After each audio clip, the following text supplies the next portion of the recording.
Argentina के सदर पर इंतखाबी मुहिम के दौरान मुजाहिरीन ने पथराव कर दिया। काफिले पर हमले में कोई शख्स जख्मी नहीं हुआ। गैर मुल्की मीडिया के मुताबिक दारुल हुकूमत अर्जेंटीना के करीब सदर पर इंतखाबी मुहिम के दौरान बदउनवानी के स्कैंडल के खिलाफ एहतजाज करने वाले मुजाहिरीन ने पथराव किया। मीडिया रिपोर्ट्स के मुताबिक बिगड़ती सूरत हाल के बाद सदर को मौके से रवाना कर दिया गया, जबकि उनके काफिले पर हमले में कोई शख्स जख्मी नहीं हुआ।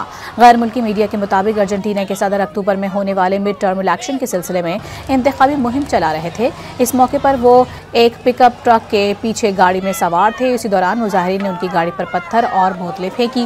गैर मुल्की मीडिया के मुताबिक इस सूरत हाल के बाद सदर के हामियों और मुखालिफिन के दरमियान हाथापाई भी हुई। इस दौरान एक खातून जख्मी हुई, जिसे अस्पताल मुंतकिल कर दिया गया था।